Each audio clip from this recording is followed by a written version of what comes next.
Hi friends, welcome to easy cooking and vlogs. இன்றைக்கி நம்ம சேனலில் வந்து மீதியான சாதத்தை எப்படி யூஸ் பண்ணுறது அப்படின்ட்டு பார்க்கலாம். அதுக்கு முன்னாடி நம்ம சேனலை சப்ஸ்கிரைப் பண்ணாதவங்க சப்ஸ்கிரைப் பண்ணிக்கோங்க. பக்கத்தில் இருக்கிற பெல் ஐக்கானையும் கிளிக் பண்ணிக்கோங்க ஃப்ரெண்ட்ஸ். நான் வந்து நேற்று சாதம் மீதி ஆகிடுச்சி. அதுக்கோசரம் நான் நேற்றே வந்து புளி கொஞ்சோண்டு ஊற வச்சுக்கிட்டேன், எலுமிச்சை சைஸுக்கு. அது கூட உப்பையும் மஞ்சத்தூளையும் போட்டு நல்லா வந்து பிசைஞ்சு எடுத்து சாதத்தில் அதை ஊற்றி நல்லா இந்த மாதிரி கிளறி நேற்றே வச்சுட்டேங்க ஃப்ரெண்ட்ஸ். நீங்கள் முத நாளே இதை செஞ்சு வச்சுக்கோங்க. சாதம் அதிகமாகிடுச்சுன்ட்டு தண்ணி இனிமேல் ஊற்ற தேவையில்லை. இந்த மாதிரி யூஸ் பண்ணி பாருங்கள். அதுக்கப்புறமா நான் பெரிய வெங்காயம் வந்து ஒரு 4 பெரிய வெங்காயம் இந்த மாதிரி அரிஞ்சு வச்சுருக்கேன். நீல வாக்கில் கருவேப்பிலை எடுத்துக்கிட்டேன் ஃப்ரெண்ட்ஸ். இதுக்கு வந்து பெரிய வெங்காயம் போட்டிங்கன்னா தான் நல்லாயிருக்கும் சின்ன வெங்காயத்தை விட.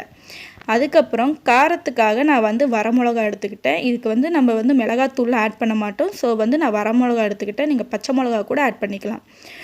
அப்புறம் அடுப்பில் ஒரு கடாயை வச்சுக்கோங்க ஃப்ரெண்ட்ஸ். கடாய் காஞ்ச வேட்டி ஆயில் விட்டுக்கோங்க. ஆயில் கொஞ்சம் அதிகமாகவே விட்டுக்கோங்க ஃப்ரெண்ட்ஸ். ஏன்னா இது டேஸ்ட்டு கொஞ்சம் புளிசாத டேஸ்ட்டு வரணுன்னா நம்மளுக்கு கொஞ்சம் ஆயில் அதிகமாக இருக்கணும். ஆயில் கொஞ்சம் அதிகமாக விட்டுக்கோங்க ஃப்ரெண்ட்ஸ். நான் 3 டீஸ்பூன் விட்டுக்கிட்டேன்.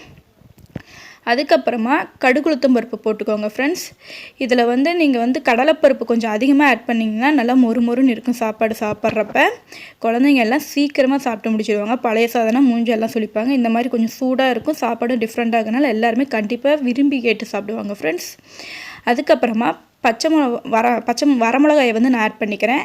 அது கூடயே பெரிய வெங்காயத்தையும் ஆட் பண்ணி நல்லா வதக்கிக்கோங்க. கருவேப்பிலையும் அதுக்கப்புறம் ஆட் பண்ணிக்கிறேன். வெங்காயம் வந்து ரொம்ப வந்து பொன்னிறமாக வதங்கணும்னு தேவையில்லை. ஓரளவு வதங்கின வேட்டி நம்ம பிசைஞ்சு வச்சுருந்தோம்ல அந்த சாதத்தை வந்து இதில் வந்து ஆட் பண்ணிக்கோங்க ஃப்ரெண்ட்ஸ். இப்போ சாதத்தை வந்து நல்லா கீழேருந்து மேலே வரைக்கும் கிளறி விட்டுக்கோங்க.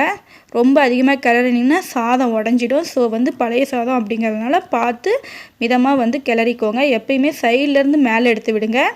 சென்டரில் போட்டு நல்லா வந்து கிண்டிடாதீங்க, சாதம் ஃபுல்லாக உடஞ்சிடும். ஸோ பார்த்துக்கோங்க ஃப்ரெண்ட்ஸ்.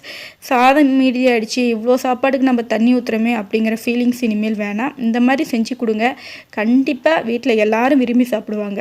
அவ்வளோதான் ஃப்ரெண்ட்ஸ், நம்மளுடைய சாதம் ரெடி ஆகிடுச்சு. 10 நிமிஷத்தில் சாதம் ரெடி ஆகிடுச்சு. நம்ம சேனல் உங்களுக்கு பிடிச்சிருந்துச்சுன்னா கண்டிப்பாக சப்ஸ்கிரைப் பண்ணுங்கள் என் ஃப்ரெண்ட்ஸ். பக்கத்துக்கு இருக்கிற பெல் ஐக்கனையும் கிளிக் பண்ணுங்கள் என் ஃப்ரெண்ட்ஸ். ஒரு லைக் கொடுங்க. அப்புறம் நான் வந்து இன்ஸ்டாகிராம் பேஜில் இருக்க நம்மளுடைய சேனல், அங்கேயும் போய் நீங்கள் பார்க்கலாம். Thank you friends.